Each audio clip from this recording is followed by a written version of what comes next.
Assalamualaikum warahmatullahi wabarakatuh. Bismillahirrahmanirrahim. Alhamdulillahirabbil alamin. Wassalatu wassalamu ala asyrafil anbiya'i wal mursalin. Sayyidina habibina syafi'ina maulana Muhammadin wa ala alihi wa sahbihi ajma'in. Amma ba'du. Rabbana la ilma lana illa ma 'allamtana innaka antal alimul hakim. Rabbi shrah li sadri wa yassir li amri wa hlul 'uqdatam min lisani yafqahu qawli. Amma ba'du. Alhamdulillah kita bersyukur kepada Allah Subhanahu wa taala karena pada sore ini siang menjelang sore Allah berikan kesempatan kita lahir Ramadan dalam keadaan sehat walafiat kita bisa berkumpul di majelis yang berkah ini. Semoga hadirnya panjenengan di majelis ini Allah berkahi hidupnya, keluarganya dijadikan keluarga sakinah, mawaddah warahmah, anak-anaknya, suaminya dijadikan anak-anak dan suami yang saleh dan salihah. Dan ketika kita berjumpa dengan Allah wafat dalam keadaan husnul khatimah dan juga ilmu-ilmu yang kita pelajari menjadi ilmu yang bermanfaat di dunia dan akhirat. Kita mulai kajian ini dengan membaca surah Al-Fatihah kepada Nabi kita Muhammad sallallahu alaihi wasallam. Al-Fatihah. A'udzu billahi minasyaitonir rajim. Bismillahirrahmanirrahim.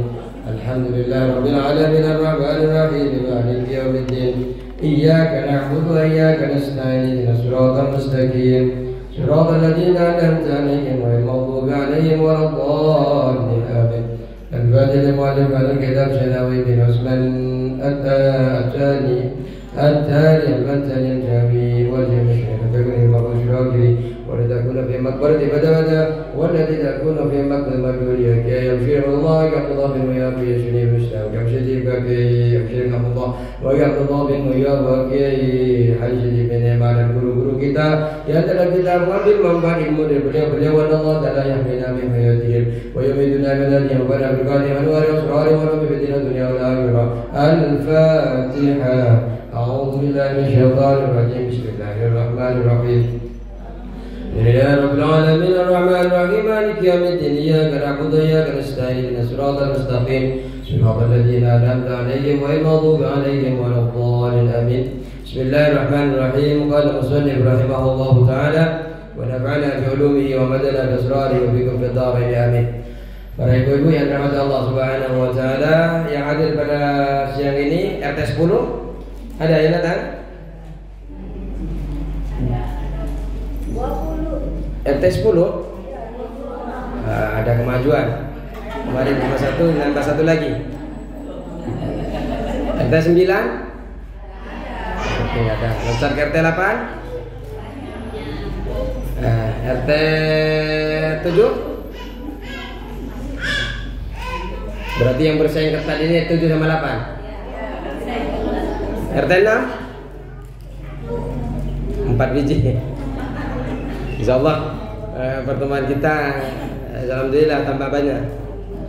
Semoga panjenengan istiqomah karena biasanya orang itu ini agar kita itu istiqomah dalam menjalankan kebaikan, pikirkan saja kita wafat dalam keadaan baik. Karena orang itu akan berakhir dengan kebiasaannya. Kalau kebiasaan ngaji seperti tadi diajarkan tajwid ya, kan senang bu. Semua itu pasti meninggal, semua itu pasti wafat. Tapi ada kalanya kita wafat dalam keadaan baik atau tidak dalam keadaan buruk. Pasti yang kita harapkan adalah wafat dalam keadaan baik. Harapan kita masih panjang umurnya, masih lama kita bertaubat kepada Allah, masih lama kita beramal-amal soleh, mengenal Allah lebih dalam lagi, mengenal syariat lebih dalam lagi, sehingga kita beragama, agamanya tambah baik. Itu kita harapan kita. Tapi kalau Allah panggil, semoga Allah panggil kita dalam keadaan husnul khatimah. Makanya jangan panjenengan malas untuk taklim, untuk duduk begini dalam keadaan mengkaji Al-Quran. Anggap saja ketika kita dipanggil dalam keadaan duduk begini kan mulia bu, dikenang oleh semua orang. Kalau kita punya YouTube, kalau kita punya CCTV, biasanya masuk CCTV kalau meninggal dalam keadaan duduk mengaji. Oh si ibu itu wafat dalam keadaan mengaji, ya kan? Insya Allah terkenal. jenengan wafat tapi terkenal dalam keadaan husnul khotimah. Baik. Bismillahirrahmanirrahim. Kita akan mengkaji tetap di dalam kitab Maqadirul Jin, bagaimana kita membina dalam rumah tangga kita itu dalam keadaan sakinah wa mawaddah wa rahmah. Kita sebelumnya bulan kemarin kita mengkaji bahwa sepantasnya, selayaknya seorang suami itu memerintahkan kepada istrinya beramal saleh. Di antaranya adalah memerintahkan syariat. Contoh sebagaimana hadis Rasulullah SAW, Allah akan memberikan rahmat kepada seorang laki-laki. Allah akan memberikan rahmat kepada seorang laki-laki, yang mana laki-laki itu selalu berkata kepada keluarganya, ya ahlah, wahai keluargaku, salatakum kerjakanlah salat kalian, siyamakum kerjakanlah puasa kalian, zakatakum bayar zakat kalian, miskinakum jaga orang miskin kalian. Orang miskin kalian yang dimaksud ada, kalau ada keluarga kita yang miskin, ada tetangga kita yang miskin, yang fakir, jaga kalian. Kalau ada kelebihan harta, percayakan kepada Mushola Al-Islah kalau memang di sini ada baitul malnya. Kalau nggak ada ya monggo, berikan langsung kepada fakirnya, kepada miskin-miskin yang ada sekitarnya. Terutama kalau kita ada di majelis ini, kini kan keluarga majelis ini, kalau ada di antara yang tidak mampu, bantu mereka. Insya Allah jenengan satu sama lain yang duduk ini akan memberikan syafaat nanti, akan memberikan penyaksian kepada Allah bahwa hari ini pada jam 2 kurang 15 menit tanggal berapa? Tanggal 13, si A duduk di pinggir saya, si B duduk di pinggir saya, belajar tentang wakaf, belajar tentang hadis, belajar tentang Al-Quran. Insya Allah nanti ketika mau disiksa oleh Allah, datang temannya memberikan persaksian. Kemudian yatimakum, jaga yatim-yatim kalian. Kalau punya yatim saudara kalian, jaga. Terus jiranakum, jaga juga adalah tetangga kalian. Tetangga itu adalah keluarga kita, Bu. Terutama keluarga yang muslim. Jangan bertengkar sama tetangga. Malah kita sama tetangga itu harus berperilaku yang baik. Kenapa? La'allallaha yajma'ukum ma'akum fil jannah. Harapan kita adalah ketika kita di surga, ketika nanti yaumul qiyamah, Allah kumpulkan kita bersama semua tetangga kita, bersama yatim kita, bersama dengan orang-orang miskin kita. Allah kumpulkan kelak di surganya Allah Subhanahu wa ta'ala. Dan juga suami ini seharusnya memberikan nafkah kepada istri itu sesuai kemampuan dia. Sesuai kemampuan. Jangan dituntut lebih suami itu, Bu. Kalau ingin membantu ya jenengan bantu dia. Kalau jenengan istri suaminya memang pendapatannya sekian, jangan dituntut banyak. Orang itu cukup kalau dia hanya mencukupkan dengan makanan, mencukupkan dia sekedar untuk bisa bertahan hidup, sekedar agar kita ibadahnya lancar, biasanya itu cukup. Yang tidak cukup itu kalau melebihi gengsinya, melebihi kepentingan untuk ibadahnya, itu yang kadang tidak membuat cukup. Tetangga pakai emas, pengen punya emas. Tetangga punya Innova, pengen punya Innova. Kalau kebutuhan kita pada mobil itu tidak masalah, Bu. Artinya saya Ustaz kalau pulang kampung sulit sekali kalau tidak punya mobil. Artinya silaturahim itu penting. Dan mobil itu kan juga jadi penting, karena nanti kalau tidak ada mobil tidak bisa silaturahmi. Sehingga kita itu bisa jadi ibadah. Niatkan kepada Allah, ya Allah saya mau beli mobil buat silaturahim. Bukan karena pengen beli mobil karena tetangga, ya Allah saya mau beli mobil karena tetangga saya punya mobil. Tidak akan cukup, tidak akan selesai. Kalau jenengan tetangganya beli motor yang baru, nggak bisa tidur jenengan kalau begitu. Akhirnya minta suaminya, "Bapak, saya pengen ini kan seperti itu, pengen punya motor juga." Besoknya tetangganya beli lagi motor satu lagi. Dipaksa lagi suaminya untuk beli. Tidak akan selesai, Bu. Orang yang seperti ini tidak mempunyai sifat qanaah. Tidak punya sifat qanaah. Artinya qanaah itu menerima segala sesuatu yang telah Allah berikan kepadanya. Makanya qad aflaha man aslama, sungguh bahagia orang telah masuk Islam. Setelah masuk Islam kemudian lagi waruziqo kafafa, Allah berikan kelebihan, kecukupan rezeki. Artinya bukan berarti Allah berikan banyak rezeki kepadanya, tapi dia merasa cukup berapapun Allah berikan rezeki kepadanya.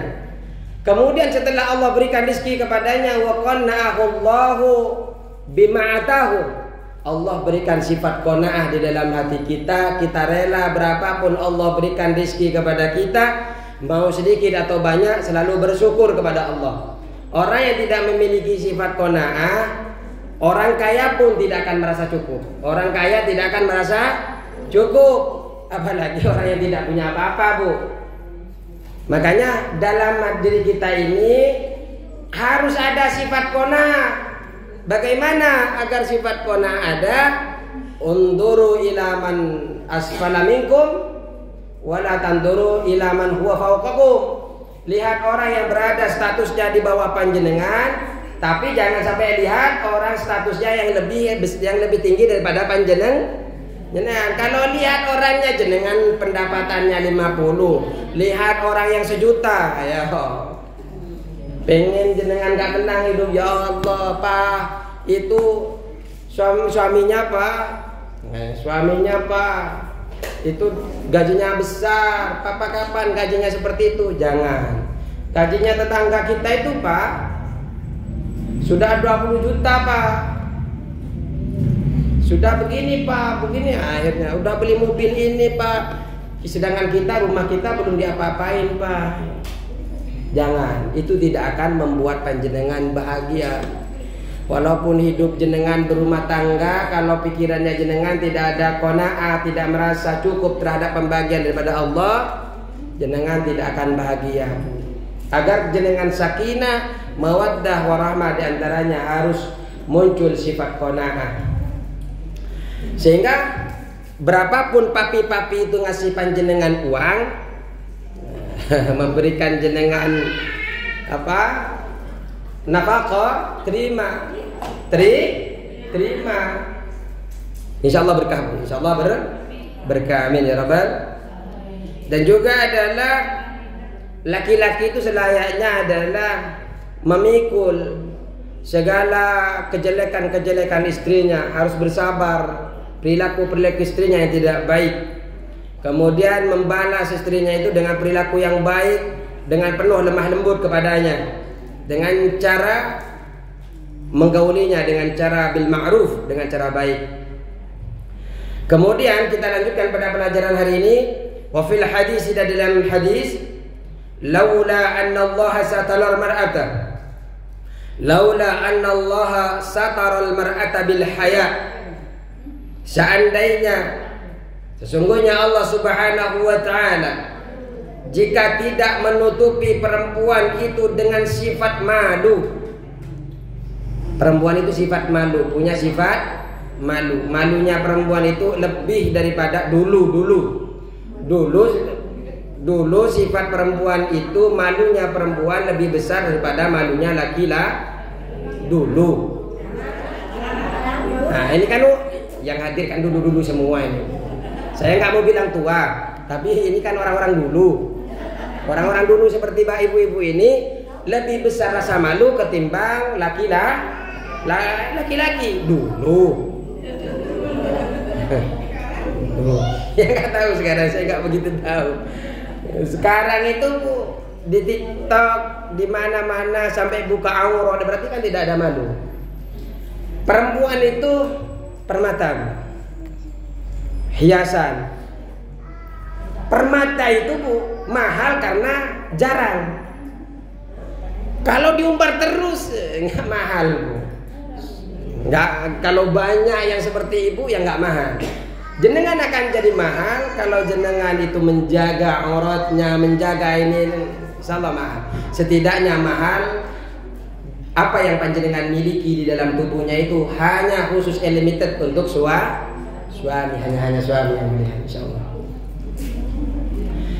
Lakanat la tusawi kaffan min turab.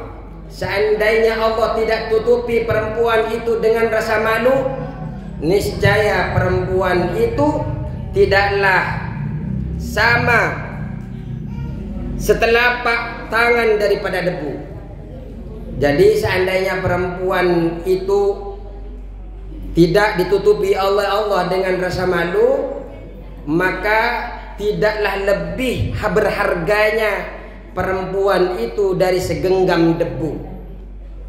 Jadi perempuan itu seandainya tidak ada rasa malu, tidak lebih berharga dari segenggam debu. Tidak ada harganya.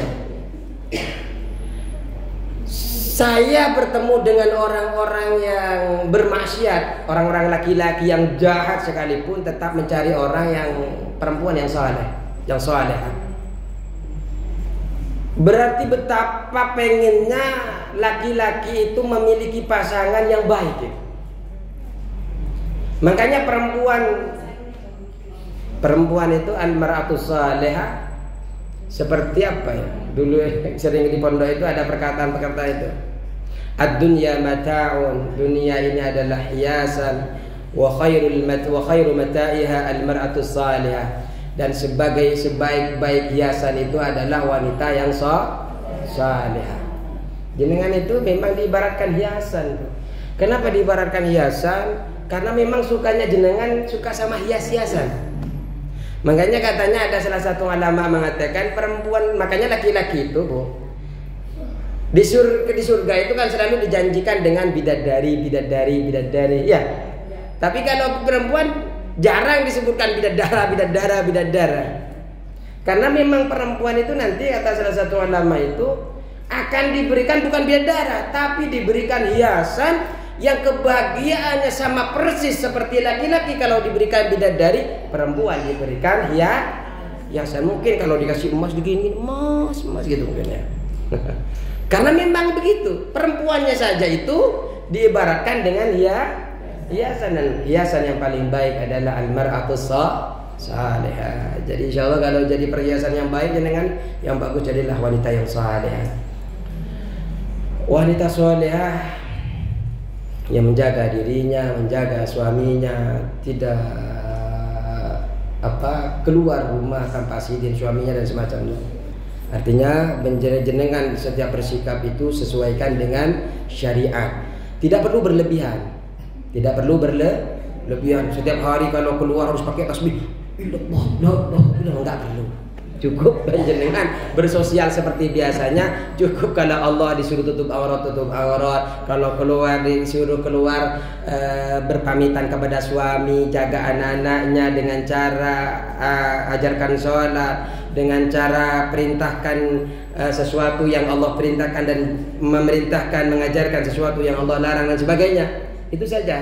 Tidak perlu berlebihan. Kalau ada laki-laki yang bukan mahram akhirnya lagi jalan begini, kenapa? Ditanya suaminya, kenapa kok jalan begitu? Saya harus menjaga mata saya dari pandangan laki-laki. Tidak, jalan-jalan saja, jalan-jalan saja. Ketemu orang tampan, ya nunduk saja. Astagfirullah. Seperti itu. Jangan sampai jenengan jalan. Enggak, jangan berlebihan, sewajarnya saja. Kemudian wa ayyuslikaha sabilal khair, dan harus mengarahkan istrinya itu kepada ke jalan kebaikan. Istrinya itu seharusnya laki-laki itu mengarahkan kepada kebaikan. Ini adalah pendapat daripada Imam Amromli, mengatakan begini, laisa lahu darbuha ala tarkis salati. Tidak boleh seorang suami itu memukul istrinya gara-gara istrinya meninggalkan sholat. Sumpamanya istrinya meninggalkan sholat, menurut Imam Amromli di dalam kitab Ubdati Ar-Rabih, Tidak boleh laki-laki itu memukul suaminya gara-gara istrinya tidak sholat. Yaktasiru 'alal amri, tapi cukup dia perintahkan saja. Yang sholat tidak perlu dipukul. Yang penting dia sudah sholat, dia merintahkan, lepas tanggungan kita para suami di hadapan Allah Subhanahu. Kama qala Atiyatu.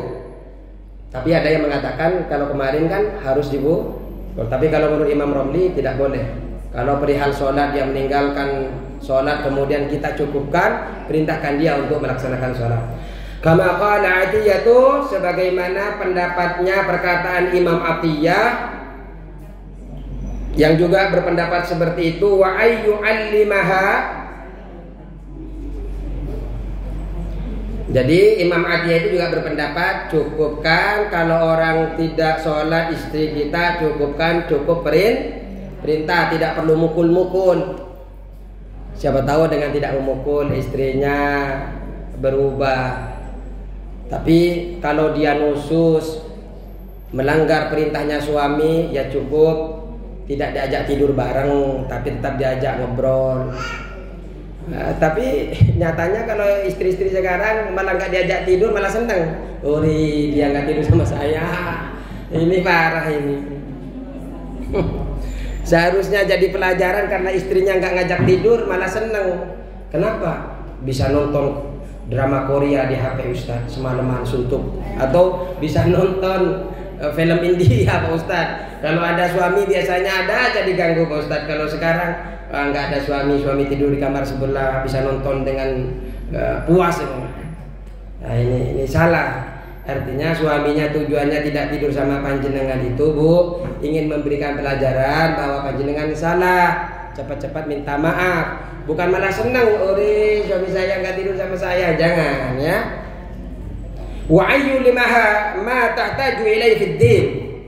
Dan seorang suami itu harus mengajarkan kepada istrinya apa yang dibutuhkan di dalam urusan agama. Min ahkamit tohara, contohnya tentang urusan tata cuci, kebersihan, bersuci, hukum-hukum bersuci. Contoh kalau usli seperti mandi besar, minal haidi, dari haid. Ketika dia selesai haid maka harus mandi besar. Tidak cukup wudu, karena kalau hanya wudu tidak cukup. Wudu hanya bisa menghilangkan hadas kecil. Ajarkan istrinya, seharusnya suami yang begitu, yang bertanggung jawab. Wal janabati, ketika junub sudah berkumpul sama istrinya, maka cepat-cepat langsung melaksanakan mandi besar. Ajarkan istrinya. Wa kal wudu'i wa tayammum, ajarkan juga istri tentang wudu, tentang tayammum. Wal haid, dan haid min kulli ma yata'allaqu bihi, dan sesuatu yang berkaitan di dalamnya, berkaitan tentang wudu, tayammum, haid, tentang agama, syariat dan sebagainya. Ajarkan istrinya, wajib hukumnya. Walladzi la budda min irsyadin nisa',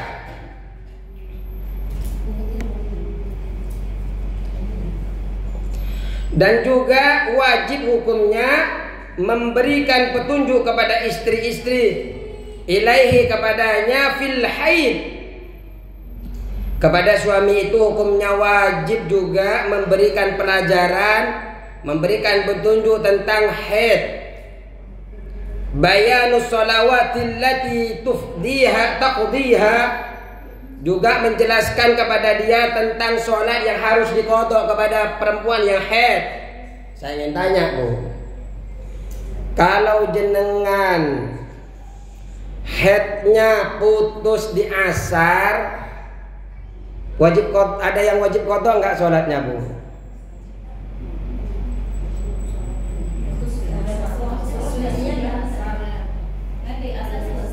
Sumbangnya selesai, asarnya mempet asar. Ada yang wajib diqadha enggak, Bu? Sebelum ada maghrib, yang asar berarti kan asar kan masih sholat asar. Sholat qadha duhur enggak, Bu? Enggak. Iya, saya nanya. Kalau seumpamanya jenengan haidnya sebelum subuh, Isya seumpamanya selesai head, qadha maghrib enggak Bu? Qadha maghrib enggak? Jenengan isya selesai head. Jadi head ternyata isya mempat, enggak keluar headnya lagi. Sholat isya kan? Maghrib sholat enggak? Enggak. Ya, selesainya isya enggak qadha maghrib. Enggak. Baik, kita kaji. Bayan sholawat allati taqdiha, menjelaskan seorang suami itu kepada istrinya tentang qadha salat. Fa inna ma mahman qata'ah. Nah, ini berarti ibu belum dapat informasi dari Nabi. Belum ada yang menyampaikan ke ibu. Fa innaha, maka sesungguhnya perempuan. Ini penting tentang ibadah, penting tentang haid ya. Mahma, bila inqata'a damuha, darahnya terputus. Jadi perempuan apabila darahnya terputus qubailal maghribi, sebelum maghrib. Jadi sebelum nyampe maghrib terputus, berarti asar sudah terputus. Bimiqdari raq'atin, jadi terputus mau maghrib. Jenengan terputus, seandainya jenengan sholat bisa melaksanakan 1 rakaat. Mau maghrib, berarti maghrib jam berapa sekarang? Jam 6. Ternyata jam 6 kurang 2 menit jenengan selesai haid. Seandainya kira-kira satu rakaat jenengan berapa menit? Berapa detik lah, nggak yakin saya berapa menit. Kalau 1 rakaat. 1 rakaat itu Bu, ruku, sujud. Iya. Mandi dulu. Saya nanya, 1 rakaat itu jenengan berapa menit? 1 menit. Baca Fatihah, yakin tidak akan baca al-a'la, jenengan itu baca qul huwallah. Kalau enggak inna atau inna. Jadi sholat. Jadi 1 rakaat itu jenengan berapa menit? 1 menit. Benar. 1 rakaat 1 menit. Enggak pernah ngitung. Anggaplah 2 menit. 2 menit 1 rakaat. Nah, ternyata jam maghrib itu jam 6 Bu. Seandainya panjenengan mandi sama langsung sholat itu bisa menghasilkan 1 rakaat, taruhlah 5 menit. Mandinya Mandi apa ya? Ya anggaplah dari 10 menit lah. 10 menit mandi, maksudnya wajib-wajibnya saja yang dilakukan. Seandainya jenengan melakukan sisa waktu haid itu, haid selesai, antara haid dan maghrib itu bisa jenengan lakukan untuk sholat asar 1 rakaat. Artinya kurang 5 menit kan tadi, kurang 5 menit. Yang lama itu kan karena shred di semua pakai skincare itu mulai dari rambut sampai ke kaki. Seandainya cuma disiram saja, pakai sabun saja itu cukup Bu. Cuma karena semua harus dibalutin dengan ini, harus digosok apanya semuanya, akhirnya sampai 5 jam. Anggap 5 jam. So, terus seandainya 5 menit itu cukup 1 rakaat sebelum sholat mau, berarti asar sudah selesai jenengan. Asar sudah selesai, terputus darah haid. Cuma kalau jenengan ngerjakan kan hanya bisa menghasilkan 1 rakaat. 3 rakaatnya sudah mau maghrib. Maka bagaimana? Fa 'alaiha qada'ud dhuhri wal 'asri. Kira-kira paham enggak ini ya? Jadi jenengan ini sebenarnya putus haidnya itu asar. Tapi kalau melaksanakan sholat hanya kebagian 1 rakaat. Tahu-tahu setelah 1 rakaat panjenengan Maghrib. Berarti kan belum sholat jenengan karena belum mandi, karena belum apa kan? Maka panjenengan itu harus qadha asar karena jenengan sudah selesai Tapi Bu, di dalam madzhab Syafi'i tidak cukup itu. Kalau jenengan selesainya asar, maka jenengan juga harus qadha sholat duhur. Kalau selesainya asar, jenengan juga harus qadha duhur. Kenapa harus qadha duhur? Ini ada sabda Nabi. Kenapa harus qadha padahal selesainya asar? Ya. Karena waktu duhur dan asar ini adalah waktu satu, waktu untuk dijamak dan kosornya sholat. Kemudian fa'alaiha qada'u dhuhri wal asr, maka wajib bagi dia qada' duhur dan qada' asar. Wa idan qada' qabla subhi, kalau dia itu darah yang keluar itu, ini perempuan harus diperhatikan ya, yang nggak kebagian informasi kemarin biar informasi sekarang. Kalau terputus darahnya itu sebelum subuh, bimiqdari rakaatin, sekiranya dia kalau sholat kebagian 1 rakaat, tapi karena masih harus mandi, ternyata dia mandi berarti kan kelewat Bu isyanya, berarti kan harus qadha isya, maka dia wajib qadha isya dan qadha maghrib. Kenapa? Karena maghrib sama isya ini adalah satu waktu yang diperbolehkan untuk qasar dan jamak. Kalau panjenengan bepergian keluar, yang bisa dijamak sholat apa saja Bu?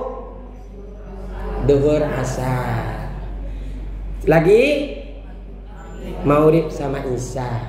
Di dalam fikih Syafi'iyah, kalau jenengan selesainya isya, maka juga harus mengqadha maghrib. Kalau jenengan selesainya asar, maka mengqadha salat duhur. Kemarin belum dikerjakan atau enggak dapat informasi? Belum. Itu ada hadisnya Rasulullah itu. Jadi kalau jenengan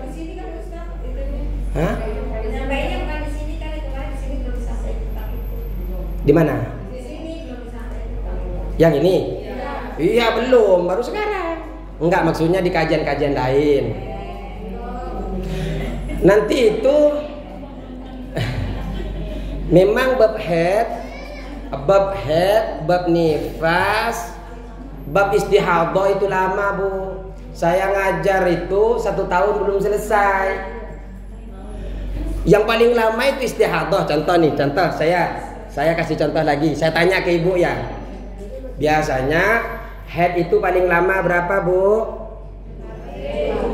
Paling lama 15 hari atau 360 jam. Paling sedikit berapa Bu? 24 jam. Karena tidak ngitung hari, ngitung 24 jam. 24 jam berapa hari?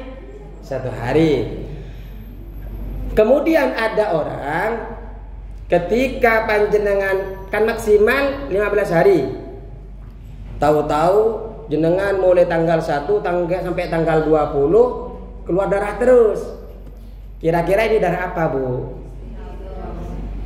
Yang mana yang istihadah? Yang 15, yang 16 sampai ke 20 adalah darah. Kalau 1 ke 15? Nah, belum tentu. Ada daerah haid yang ada kemungkinan bercampur dengan darah istihadah. Dari mana taunya? Pertama, dari rutinitas panjenengan haid. Kalau jenengan rutinnya 7 hari, nah itu bisa tahu berarti dari 7 hari, dari 8 hari ke belakang sampai 20 berarti darah istihadah. Lihat lagi juga, tidak cukup di situ kita tahu bahwa mana darah istihadah dan darah haid. Dilihat juga dari kekentalan, kental, hitam, warnanya merah, pink, hijau, enggak ada hijau.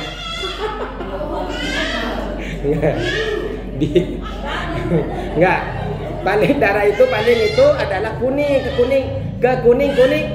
Yang nyatat hijau nggak ada ya, hanya tambahan bercanda.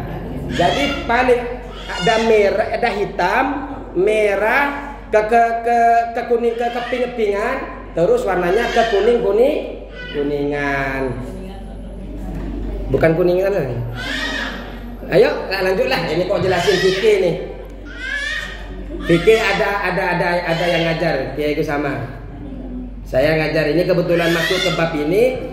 Jadi kalau jenengan haidnya selesai asar, maka wajib mengqadha salat duhur. Kalau isya qadha salat mau.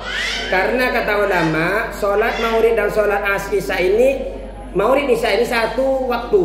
Sehingga ini boleh dijamak. Boleh imma jamak takdim ataupun jamak takhir. Terus saya bilang apa? Karena jubaj jamak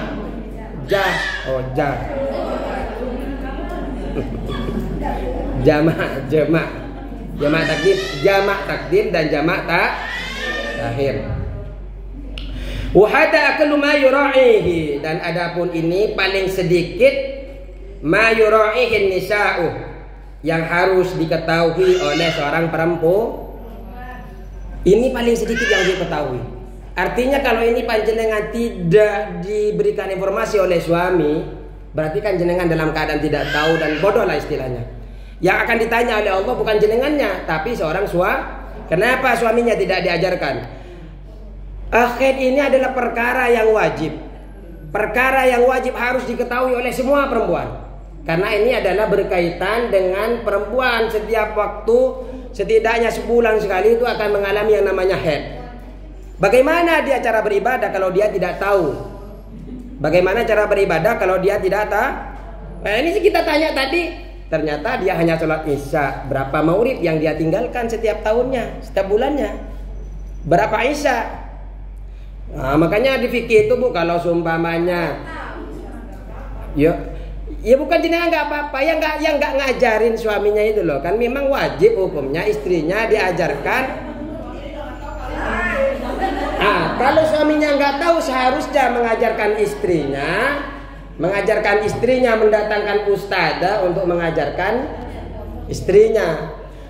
Haid ini saya kasih tahu, hukum haid itu adalah fardu ain bagi perempuan, adalah fardu ain. Laki-laki nggak memperbolehkan, boleh perempuan keluar rumah walaupun suaminya tidak mengizinkan, tapi kalau belajar tentang haid. Ini tentang haid. Beda dengan hukum-hukum yang lain. Haram hukumnya suami melarang kepada seorang istri yang mau keluar rumah karena ingin datang kepada ustadzah, karena ingin belajar tentang haid. Tapi bukan buat alasan, "Pak, saya mau belajar haid." Wah, tidak. Jadi Bapak nggak bisa ngelarang saya. Nggak bisa. Nanti kita akan bahas, dipercepat karena kita ada ingin dicepat selesaiin sekarang sebenarnya sama saya. Terus kaza bil ihya, demikian di dalam kitab Ihya. Wal ibadatu, dan juga harus laki-laki itu wajib hukumnya mengajarkan tentang ibadah-ibadah. Saya dipercepat ya, nggak apa-apa. Maksudnya ingin menyelesaikan tentang kewajiban laki-laki yang harus dilakukan oleh perempuan. Soalnya berikutnya ini ingin menjelaskan tentang kewajiban perempuan yang harus dipenuhi untuk laki-laki. Kalau ini kan sebenarnya laki-laki yang harus dengar ini. Cuma jenengan jadi tahu apa sih laki-laki yang harus diperbuat buat saya, yang harus diberikan hak-haknya untuk saya, kan gitu. Jadi laki-laki itu harus mengajarkan ibadah kepada perempuan tentang fardu dan sunnah-sunnahnya ibadah. Contohnya dari sholat, minas sholatin wa zakatin wa saumin wa hajin. Fardunya sholat, ngajarkan itu suami. Wajibnya, sunnahnya zakat, berpuasa, haji, dan sebagainya.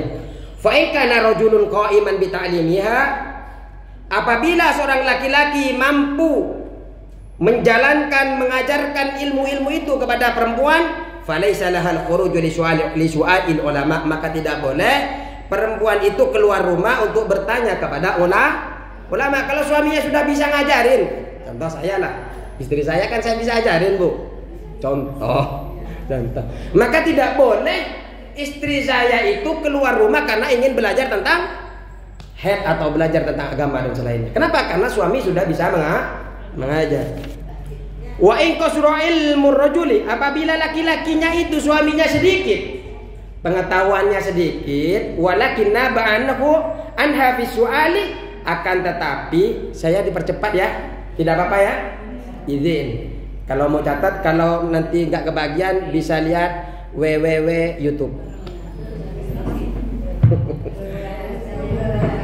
Jadi panjenengan lihat ada memang di situ muslimat musola al-islah.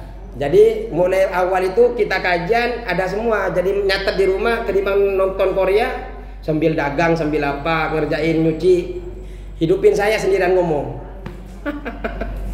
Terus walakinna ba'da bisu'an, kalau seumpamanya laki-lakinya itu tidak memiliki ilmu, sedikit ilmunya, akan tetapi dia bisa menggantikan istrinya bertanya kepada ulama, fa akhbaraha bijawabil mufti, dia bisa menggantikan dia bertanya kepada ulama, kemudian bertanya kepada mufti dan mendapatkan jawaban dari mufti, falaisa lahal khuruj, maka tidak boleh bagi seorang istri keluar rumah untuk belajar ilmu.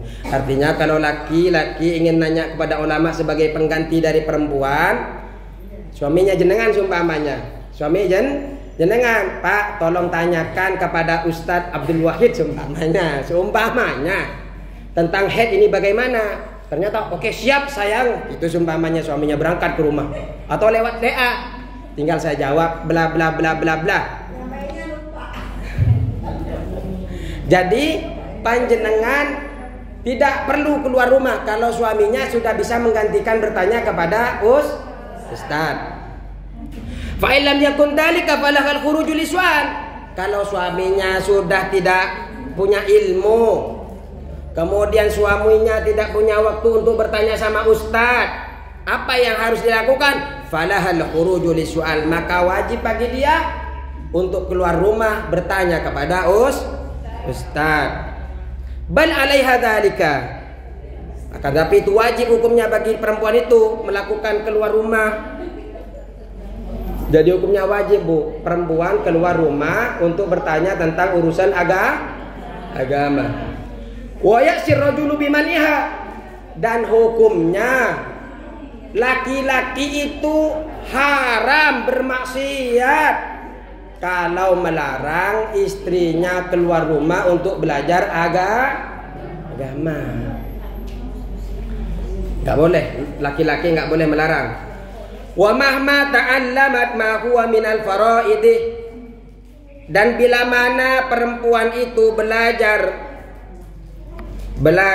yang termasuk wa mahma ta'allamat ma huwa, bila mana telah belajar ilmu. Jadi perempuan itu sudah belajar ilmu huwa minal faraid, tentang fardu-fardu ibadah, tentang fardu-fardunya wudu, tentang fardu-fardunya sholat, tentang hal-hal ibadah itu kemudian jenengan sudah belajar alaiha, jadi dia sudah tahu, falaisa laha an takhruja ilaiha ila majlisil ilmi, maka tidak boleh lagi dia keluar ke majelis ilmu illa biridahu, kecuali ridhonya jenengan sudah mahir tentang ilmu haid, sudah ilmu uduknya, jangan-jangan cara mandinya nggak tahu juga ini ibu-ibu, bagaimana mengalirkan air, tahu? Jadi sekujur tubuh. Jadi mandi itu bu, mandi itu seluruh tubuh, wudu itu cuma muka, tangan, tahu kan? Jadi takut ada yang beranggapan muka, tangan itu yang dianggap mandi, kemudian yang mandi dianggap wudu. Tapi di sini insyaallah sudah pintar agama semua. Jadi karena pintar semua agama, jenengan kalau mau majelis taklim pamit kepada yayangnya, jangan keluar kecuali mendapatkan ridho dari suami. Tapi kalau jenengan belum tahu haid, belum tahu tentang fardunya sholat, tentang fardunya, keluar dari rumah nggak apa-apa, suaminya melarang, bermaksiat, berhadapan dengan Allah. Papa, saya mau belajar tentang head papa, saya ingin meringankan engkau papa di akhirat. Nah ya, kalau engkau melarang kami, hati-hati hisapan Allah sangatlah pedih papa. Gitu. Terus qala Allah Ta'ala fi surat At-Tahrim, Allah Subhanahu wa taala di dalam surat Tahrim, ya ayyuhalladzina amanu, wahai orang-orang yang beriman. Siapa yang beriman ini adalah aqarru bil iman, yang mengaku bahwa dirinya adalah orang yang beriman. Qu anfusakum wa ahlikum nara. Ku, jagalah kalian. Anfusakum, jaga diri kalian. Wa ahlikum, dan keluarga kalian. Siapa keluarga itu? Min nisa'i, dari perempuan, wal auladi, dari anak-anak. Perempuan-perempuan ini nih, istri-istri ini jaga para suami yang di luar yang belum ngaji ke sini. Nih, dijaga. Wa aulad, anak-anak, anak laki-laki, anak perempuan dijaga. Wa kulli man yadkhulu fi hadzal ism, dan orang-orang yang termasuk di dalam keluarga itu. Dijaga dari apa? Keluarga dirinya, keluarganya dijaga dari apa? Naro, dari api neraka. Qala tarjumanul Quran Sayyiduna Abdullah ibn Abbas, juru bahasa Al-Quran mengatakan begini, namanya adalah Sayyiduna Abdullah yaitu Ibn Abbas. Fi makna dzalika, di dalam makna ya ayyuhalladzina amanu qu anfusakum wa ahlikum nara. Maksudnya adalah faqihu, ajarkan ilmu fikih kepada mereka. Ajarkan ilmu, Bu, jangan cuma ajarkan matematika anaknya, jangan cuma ajarkan bahasa Inggris anaknya, rugi jenengan nanti di akhirat, Bu. Ajarkan sholat, doakan anaknya jadi anak yang soleh dan solehah. Sebelum detik-detik terakhir panjenengan masih punya kesempatan untuk jadikan anak-anaknya anak-anak yang soleh dan jenengan belum tahu saja, Bu, bagaimana panasnya api neraka. Kalau sudah masuk akhirat, jenengan mau lagi kepada Allah, ya Allah kembalikan saya ke dunia, nggak bisa, nggak faqihu allimuhum, kasih tahu, nasihati suaminya bahwa anak-anaknya suruh ajarkan agama. Tidak perlu masuk pesantren, Bu, agama itu cukup kalau malam Senin suruh ngaji, ikut bapak nak, ayo Bu ikut ibu nak ke majelis. Malu, Bu, malu itu kalau jenengan nak, kalau kamu nak nggak punya ilmu agama, malu kepada Allah. Kira-kira nih siapa nih nanti anak-anaknya mau diajak ngaji nih ke pertemuan berikutnya? Ajak kalau punya anak, maksudnya anak-anak perempuan, anak-anak kalau laki-laki ajak sama bapaknya setiap malam Senin. Terus allimuhum syara'i'al Islam, ajarkan mereka tentang syariat Islam. Wa'adibuhum, dan ajarkan mereka tentang kesopanan. Allimuhum mahasinal akhlak, ajarkan mereka tentang akhlak yang baik. Rasulullah itu, Bu, diutus oleh Allah untuk menyempurnakan akhlak. Makanya ajarkan mereka itu, anak-anak kita, bagaimana menghormati yang lebih tua dan menghargai yang lebih muda. Wa qila inna asaddan nasi adaban yaumal qiyamah man jahila akhlaqahu. Dikatakan bahwasanya paling pedihnya manusia, paling sangatnya siksa bagi manusia di hari kiamat nanti adalah orang yang keluarganya jahilahu, keluarganya itu bodoh. Itu siksa yang sangat pedih nanti di akhirat, Bu. Terutama tentang masalah akhir. Jenengan anaknya mulai sekarang disekolahkan karena tujuan dunia, Bu. Dunia itu sebentar.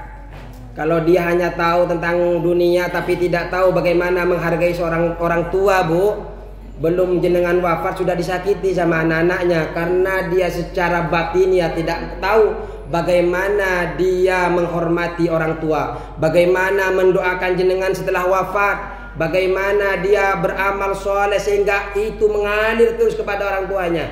Kalau tidak ditanamkan tentang itu, mereka tidak akan tahu. Wa an Sayyidina Abdullah bin Umar, diceritakan dari Sayyid Abdullah bin Umar radhiyallahu anhuma, an Nabi sallallahu alaihi wasallam, diceritakan bahwa ini datang daripada Nabi Muhammad sallallahu alaihi wasallam, annahu bahwasana Nabi qala, Nabi Muhammad bersabda. Apa sabdanya Nabi Muhammad? Kullukum ra'in. Kullukum ra'in, adapun tiap-tiap kalian ra'in, pemimpin. Jadi dengan semua ini pemimpin. Suaminya pemimpin, kalian juga pemimpin. Yang dimaksud pemimpin adalah hafidun mu'tamanun, orang yang menjaga, orang yang dipercaya, multasimun, orang yang diwajibkan lisolahima, memperbaiki apa tumina yang dipercayakan, ala hifdihi, ala atas penjagaannya. Jadi yang dimaksud pemimpin itu adalah orang yang menjaga terhadap apa yang dipercayakan. Orang yang menjaga terhadap apa yang dipercaya. Terus selain dia menjaga apa yang dipercayakan, dia wajib membuat kebaikan atau memperbaiki, menjaga terhadap apa yang dipercaya, ya kan? Fahuwa matlubun bil adli fihi.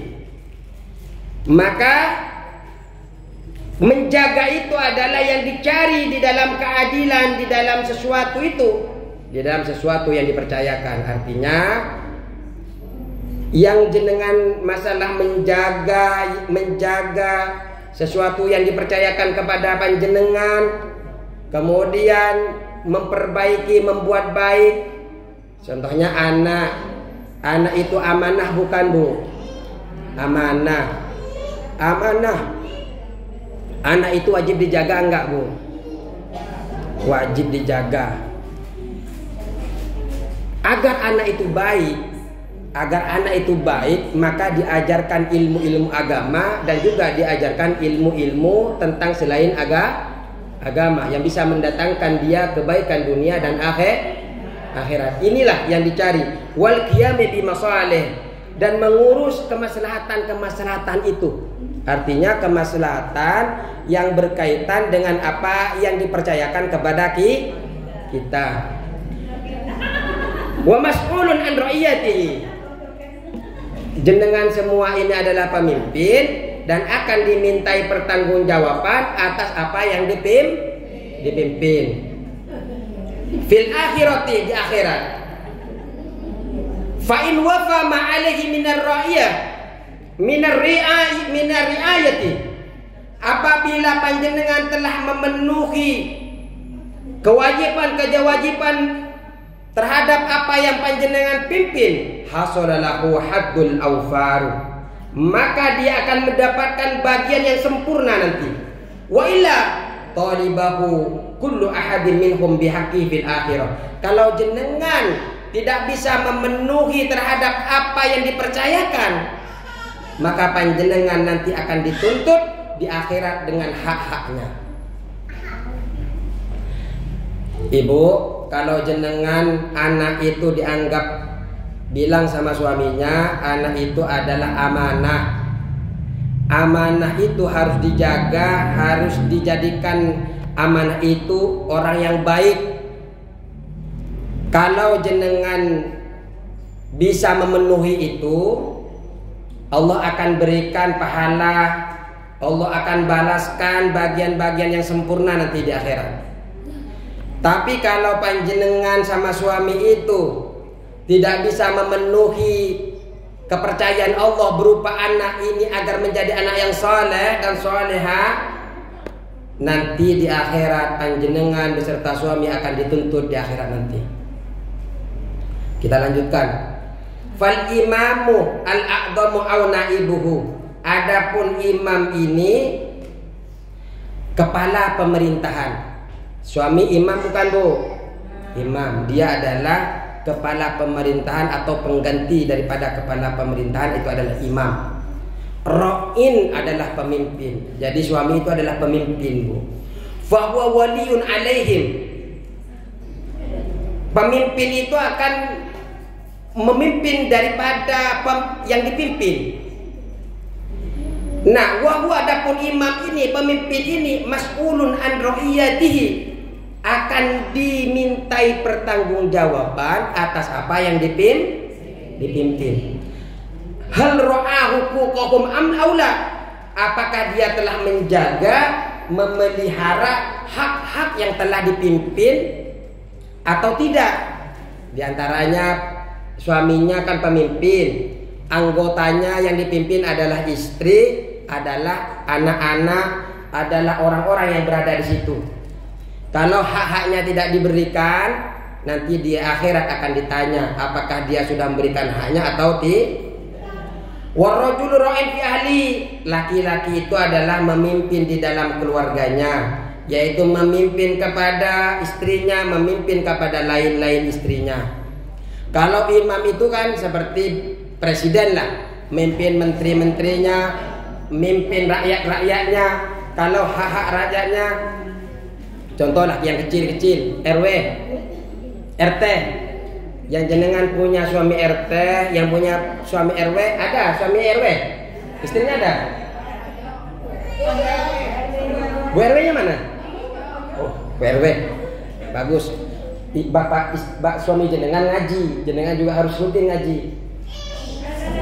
Soalnya saya kan ngelihat biasanya duduk di sana, kadang duduk di sana suaminya jenengan harus klop. Karena at-thayyibin wa at-thayyibat, orang yang baik akan dipertemukan dengan orang yang baik. Ada yang suaminya RT. Wah, harus klop, RT-nya ngaji, Bu RT-nya juga. Biar bertemu at-thayyibin wa at-thayyibat. Yang laki-lakinya baik, perempuannya baik. Nah, yang paling hebat lagi bukan istrinya Bu RW, bukan istrinya Pak RT, tapi ngaji. Ada yang bukan istrinya Bu RT? Bu RT saja ngaji, Bu RW saja ngaji, apalagi bukan istrinya Bu RT ngaji. Pejabat itu akan ditanya oleh Allah, ingat, sampaikan nasihati, ingatkan suaminya, akan ditanya oleh Allah apakah rakyatnya sudah dipenuhi hak-haknya atau tidak. Ya, kalau suami itu kecil, Bu, cakupannya hanya istri dan anak-anak. Tapi kalau RT, tapi jangan sampai begini, Pak, janganlah tahun depan jangan nyalon lagi lah, berat katanya dihisap. Jangan. Artinya semakin dia dihisap, tapi akan semakin oleh Allah pahala-pahala, potensi di surganya, potensi rahmatnya Allah akan didapatkan. Semakin banyak berkaitan dengan sosial, izinkan, Bu, izinkan. Kenapa? Karena itu ladang pahala buat panjenengan Bu RT sama Pak R. Ladang pahala bagi Pak RW dan Bu RW. Jangan cuma ngurusin kakak, Bu, ngurusin suaminya agar mendapatkan banyak pahala. Kalau Ustadz hanya yang diajarkan seperti ini pahalanya, Bu, berapa nih? Kalau Bu RW sama Pak RW tanda tangan satu bisa bermanfaat, betapa banyak pahalanya. Jadi jangan sampai kalau sudah bermanfaat dukung, tapi ingatkan kalau sudah di jalur syariat, Pak, ingat ya, kita harus sesuai syariat, karena selain di dunia kita akan berjumpa dengan Allah Subhanahu. Nah, itu tugasnya Bu RT sama Bu RW. Terus, warrajulu ra'in fi ahli, dan laki-laki itu akan menjadi pemimpin bagi keluarganya. Ai zaujati ghairihi, yaitu istrinya dan lain istrinya. Anak-anaknya bisa, ponakan-ponakannya yang ada di rumahnya bisa. Wa huwa mas'ulun an ra'iyatihi.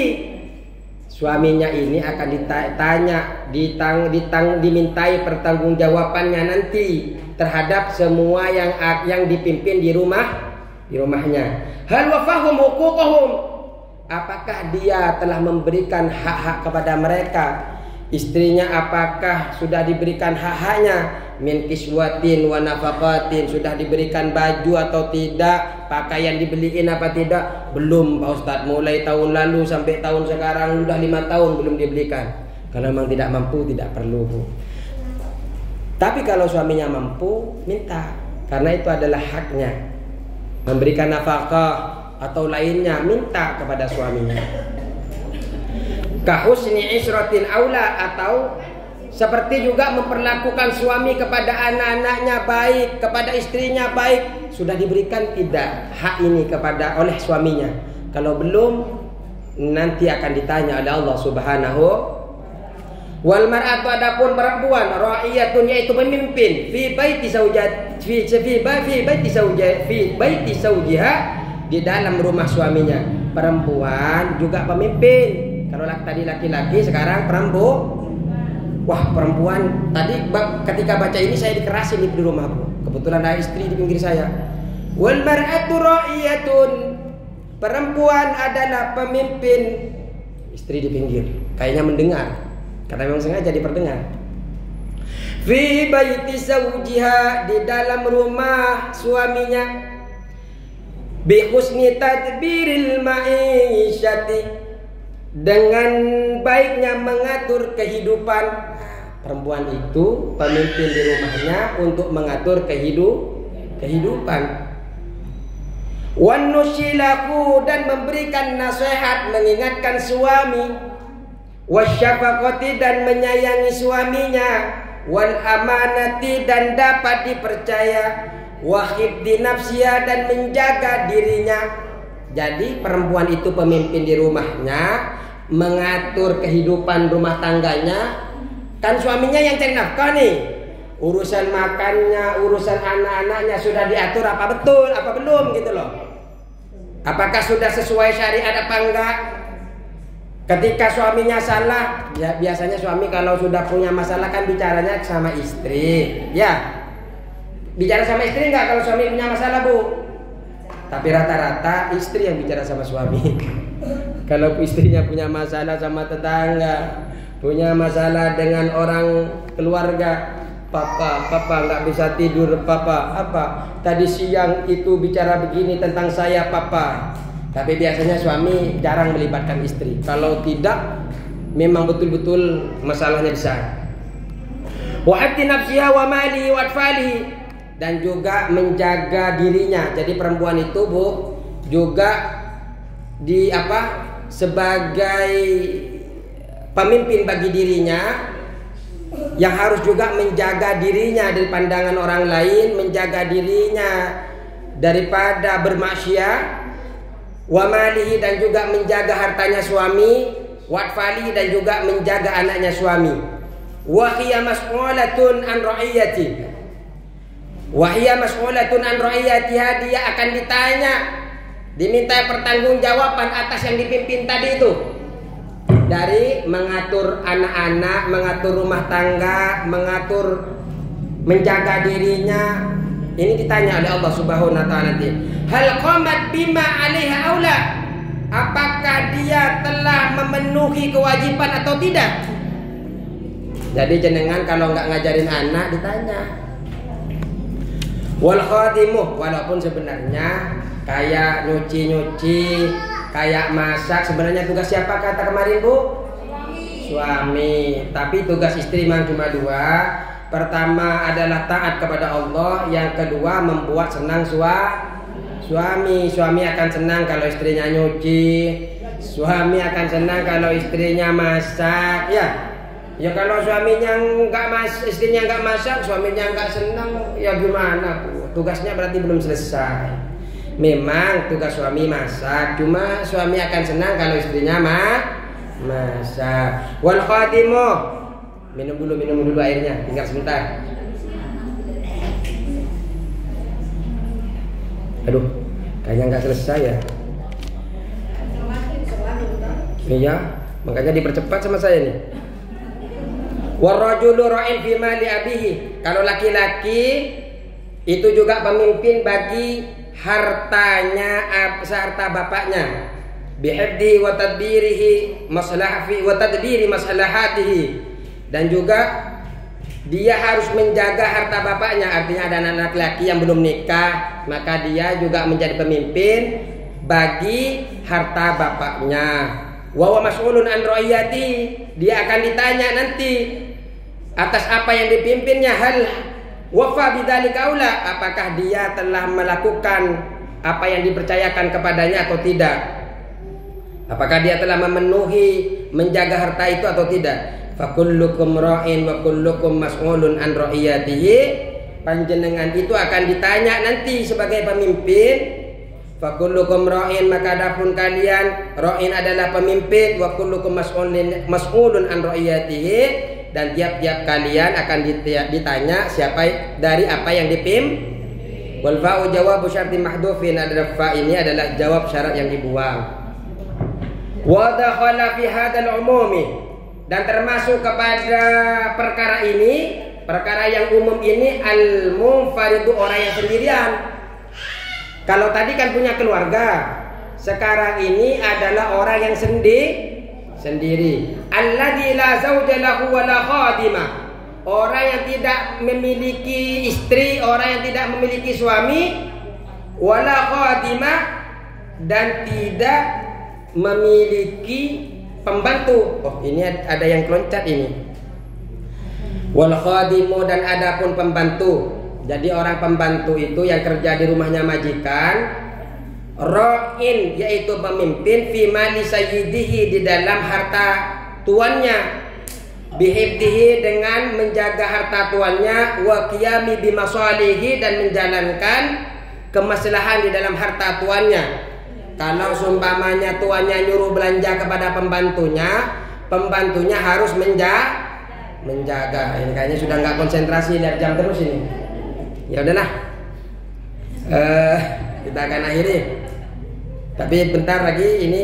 Wa huwa mas'ulun an ra'iyati, pembantu itu nanti akan dimintai pertanggungjawaban atas apa yang dipercayakan, akan apa yang dipimpin oleh dia. Hal wafa bima alaihi aula, apakah dia telah memenuhi terhadap yang diamanahkan kepada dia atau tidak. Terus wa dakhala fi hadzal umumi, dan juga masuk kepada perkara umum ini adalah al-munfaridu, seseorang alladzi la zawja lahu wa la khadimah, orang yang tidak memiliki pasangan, tidak memiliki istri, tidak memiliki suami, tidak memiliki pembantu.